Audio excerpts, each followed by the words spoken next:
Hello, church family. This is Pastor Lisa, and today I'm coming to you from the porch at the parsonage. Hannah and I spent some time getting rid of all the pollen that doesn't do our system well to be able to be outside and to enjoy the wonderful weather. I pray that this finds you well and that you've taken some time to be outside and enjoy what's around us.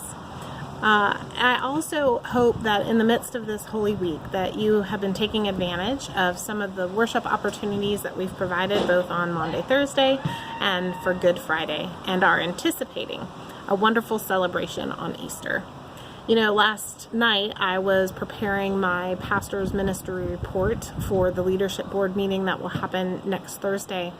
And I took some time to reflect on what I had written the month before in March, before we were on lockdown, before we were not gathering for worship anymore.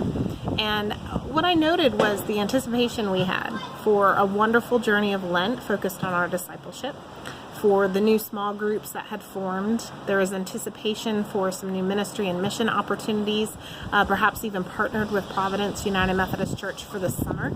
And there was just so much there that as I thought about what I needed to write for this month, it did help me to look at those things and say that even though a lot has changed and we find ourselves in a different place in a different season, that some of those anticipations have actually been fulfilled, just in a different way. So we know that we find ourselves not worshiping in person, but we are finding ourselves in front of screens and on landlines and cell phones calling in to participate together, and are doing so with our brothers and sisters from Providence United Methodist Church. We also know that 2 of our adult small groups are continuing to meet via Zoom. We know that there is new ministry and mission opportunities that will come on the other side of this experience with COVID-19. We don't know what that may look like yet, but I am trusting and know that God is going to call us to something new and different in response to the changes in our community because of all of this. And so, it helped me to not feel like everything has stopped and everything has gone away, at least the way that we're used to experiencing it. I hope you're finding that as well. Worship may look different. Our way of connecting may look different.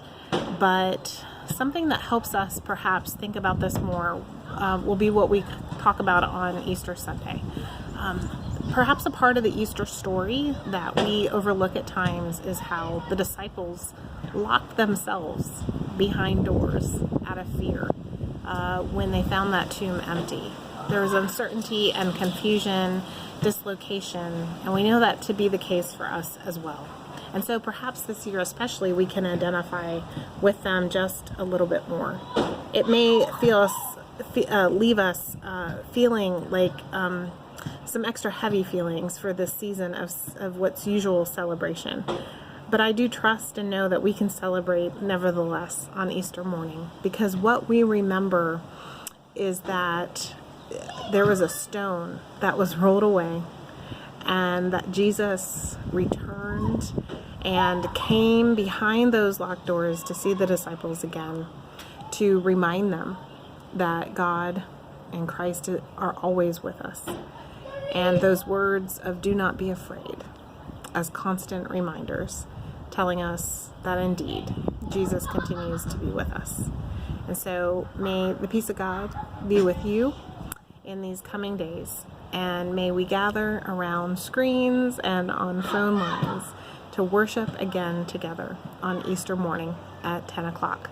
And then don't forget that we're offering a virtual meet and greet afterwards, so that perhaps you'll have a chance to see one another, or at least hear one another. It'll probably be a little chaotic fun, but I encourage you all to participate and be able to have that time of fellowship after our worship service. Blessings and peace.